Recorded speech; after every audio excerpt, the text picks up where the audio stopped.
Howdy, Hoopheads, and welcome to another episode of Her Game, Her Voice, the podcast that delivers big stories about the world of women's basketball in little 15-minute or less episodes. I'm your host, Kaari Peterson. In this episode of the pod, I'm going to share an overview of Napheesa Collier's beef with WNBA Commissioner Cathy Engelbert. And I'll share my thoughts because I do have them, and so do you. Thanks for reaching out and sharing what's on your mind. I also have a listener question about WNBA officiating and freedom of movement. Yep, we love discussing officiating on Her Game, Her Voice. And I'll wrap up the episode with everybody's favorite, the awards section of the podcast, including a little something for former South Carolina Gamecock, A'ja Wilson. Let's tip it off. Now I want to spend a couple minutes on the 2025 WNBA playoffs. It was heartbreaking to see Napheesa Collier get hurt in a semifinal round game against the Mercury. You know the one I'm talking about. It's the one where Lynx coach Cheryl Reeve got ejected from the game. Coach Reeve reacted to the no call on the incident between Collier and Alyssa Thomas. It took Collier out of the game. I get the reaction. But wow, this one was extreme. Uh-oh. The final round of games was a surprise to me. I really didn't expect Las Vegas to sweep Phoenix. But they did, didn't they? I love watching A'ja Wilson play. But I was rooting for Phoenix. I want Alyssa Thomas to win a championship already. The WNBA Finals viewership numbers are now in. ESPN reported that 2025 was the most watched WNBA postseason in league history. Across 24 games through the playoffs and finals, WNBA games on ESPN averaged 1.2 million viewers, up 5% year over year. The finals averaged 1.5 million viewers. The best part of ESPN stats? The numbers reflect the continued momentum of the WNBA league and further proof that the growth in the population of WNBA fans goes far beyond the Caitlin Clark effect. And now it's time for our listener question. This question, or should I say, these questions, are from Mike in Cedar Rapids, Iowa. With all of this fuss about the WNBA and officiating, I've heard the term freedom of movement tossed around by announcers during games. What does freedom of movement mean in terms of women's professional basketball? How is it incorporated in the rule book for the WNBA and its officials? Love your questions, Mike.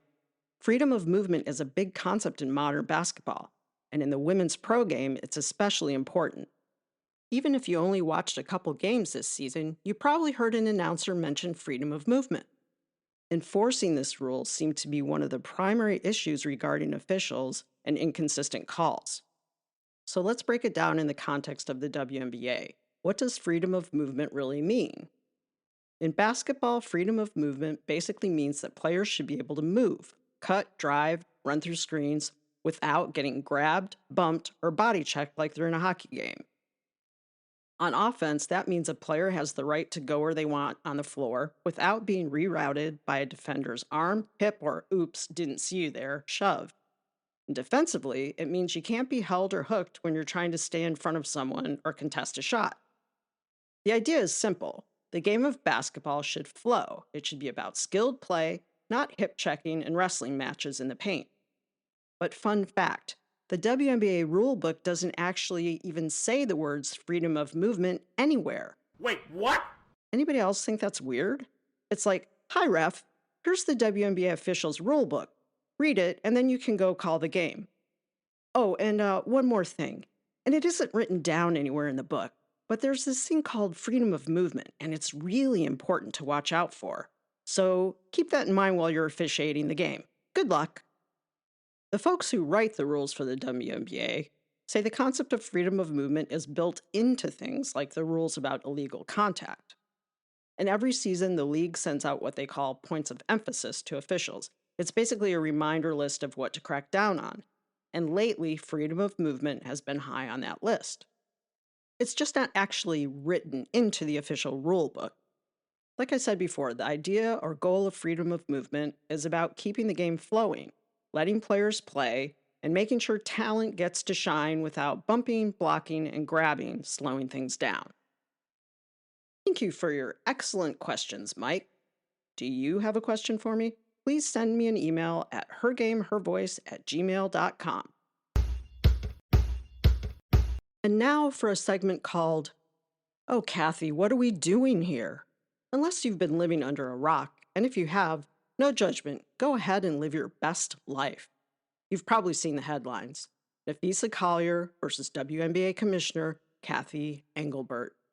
A couple days after the Minnesota Lynx were eliminated from the playoffs by the Phoenix Mercury, Napheesa, aka Fee, made an official statement to the press and didn't hold back. She said, quote, "We have the best players in the world and the worst leadership in the world." That was the first spark, and it's been fireworks ever since. But Collier's criticism wasn't just about WNBA leadership. She accused Cathy of failing players on pay equity, safety, and transparency, and even claimed Cathy once told players they should be on their knees and grateful for the WNBA media rights deal she negotiated. As Lindsay Gibbs of CBS Sports put it, for decades, gratitude has been weaponized against female athletes, used to keep them from asking for more. The message has always been, take your crumbs and don't rock the boat or you'll sink the league. But that fear doesn't really hold up anymore. A $2.2 billion media deal kicks in next season. Attendance and ratings are soaring, and franchise valuations are hitting $500 million. So when leadership keeps preaching gratitude, it doesn't sound humble, it sounds controlling. Fee clearly picked up on that. She said, "It's not about innovation or collaboration. It's about control and power." Cathy fired back at Fee, saying that her comments were, quote, mischaracterized, which in PR speak means, yeah, I said it, but please don't quote me on it. So what is the WNBA commissioner supposed to do? What's Cathy's role? She makes around $3 million a year, was handpicked by NBA Commissioner Adam Silver, and came straight from 33 years at Deloitte.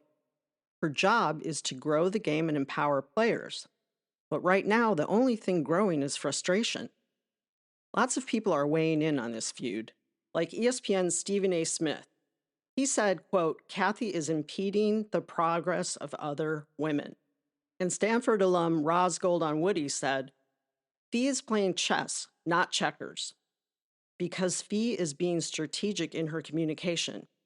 She sat on all of this knowledge, everything that went down with Cathy, stuff that happened back in February. She just sat on it and waited until now to call Cathy out on it. And Cathy can't seem to make the right move against Collier." In her statement to the press following Fee's accusations, Cathy told reporters she'd be meeting with Fee soon. But she said this before she actually asked Fee to meet. That's a checkers move, Cathy. And because, as noted, Fee is playing chess, when the press asked her about the meeting Cathy alluded to, Fee said that there would be no meeting. And checkmate. Cathy points to that shiny new 11-year media rights deal as proof of progress, but 11 years is a long time to lock in value for a league that's exploding. And it's not her first money misstep. Back in 2022, Cathy sold a 16% stake in the league to private investors for $75 million, valuing the league at $1 billion. Today, it's worth closer to $3.5 billion. Translation: Cathy sold low, and players know it. And get this, no one is really sure where the $75 million went. The league said, quote, "It went to brand elevation and operational optimization," which, come on, that could really mean anything. And all of this is happening right before CBA negotiations on October 31st. Ouch. Hey, I get it. Being commissioner isn't easy. Cathy's been raked over the coals by players, fans, and media, and deservedly so. But there's another player in this mess as well, the NBA. Because Cathy isn't fully in charge. The NBA is. 6 of 13 WNBA teams are NBA owned, and 4 of the next 5 expansion teams will be too. That means NBA owners control about 60% of the league. Cathy's boss is Adam Silver. And for decades, he's complained about the WNBA's lack of profit while doing little to help it grow. Instead of boosting the league, the NBA has treated it like a burden. And conveniently, that narrative always ramps up before CBA talks. So Cathy is stuck. NBA pressure on one side, players on the other, fans in the middle. And right now, nobody is buying what she's selling. Because you don't prove leadership with a media deal. You prove it with followers who believe in your vision and trust you. And right now, WNBA players don't trust Cathy Engelbert. So Cathy, oh Cathy, we want to root for you, but you've got to stop leading like the CEO of Deloitte and start leading like the Commissioner of Women's Professional Basketball. Now it's time for the awards section of our podcast. First, the Buzzer Beater Award. This week's Buzzer Beater Award goes to A'ja Wilson for dominating and reaching new heights with her third WNBA title and record-breaking fourth MVP award. Earlier this month, Wilson led her Las Vegas Aces to a sweep of the Phoenix Mercury, clinching the 2025 WNBA championship, the third of her career. I think Wilson has made a compelling case as the greatest women's basketball player in history. All of these accolades, and she's just 29 years old. She's not done yet. So congrats to A'ja Wilson for winning this week's Buzzer Beater Award. This week's Airball Award goes to your pal and mine, WNBA Commissioner Cathy Engelbert. She just announced that the 2026 WNBA All-Star Game is going back to Chicago. Are you kidding me? Fans are still recovering from the 2022, quote, half-baked at the convention center edition of the All-Star Game. Fans took to social media and shared their thoughts about the announcement. Here's a sample of some of the comments. Hold on, you're rewarding the worst-run franchise in the WNBA with an All-Star Game? And another said, are we only doing All-Star Games in the Midwest now? Side note, the 2025 WNBA All-Star Game was in Indiana, with several other cities looking like strong contenders for hosting the 2026 All-Star Game. Choosing the city of Chicago to host, after the problem-riddled 2022 All-Star Game experience, is definitely a big airball. Congratulations, Cathy. And now, the Flagrant Foul Award.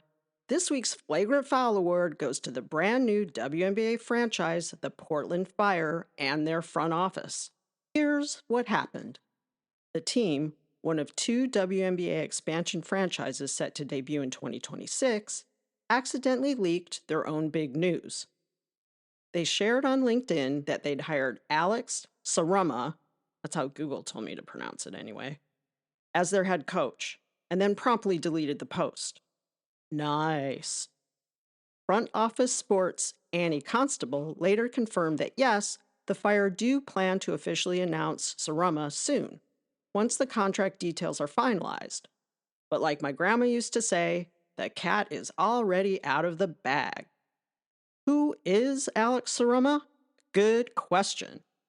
He's a native of England who's been working in player development, most recently as an assistant coach for the Cleveland Cavaliers and previously with the Blazers G League affiliate. He's got ties to Portland Fire GM Vanya Chernivic, oh my god, these names, who worked with him back in London when she ran the British Basketball League's London Lions. Alex and connections to Portland Fire? Check. Alex and experience coaching women's basketball? Gigantic 0. Look, I'm not completely opposed to a white guy coaching in women's sports. It's not my first choice, but if he's got actual experience coaching women, I can give the guy a fair shot. But 0 experience coaching women or girls? What the fudge, Portland? This hire fits right into what Jackie Powell from the Nines has called the gentrification of WNBA head coaching. Basically, there's a trend of valuing NBA experience above all else. And surprise, surprise, that pipeline overwhelmingly favors white men who've never coached women at any level. So between the botched social media leak and the tone-deaf hiring choice, the Portland Fire are off to a scorching start, and not in the way they intended. Congrats to the Portland Fire's leadership for winning this week's Flagrant Foul Award.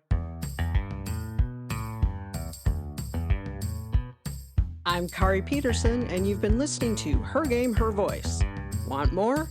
Hit follow or subscribe on Apple Podcasts, Spotify, or wherever you get your podcasts. If you do that, you won't miss an episode. And while you're on the show page, please drop a rating or review and share an episode with a friend. You can also find Her Game, Her Voice on Substack, YouTube, Instagram, and Facebook. Thanks for listening, and happy hoopin'!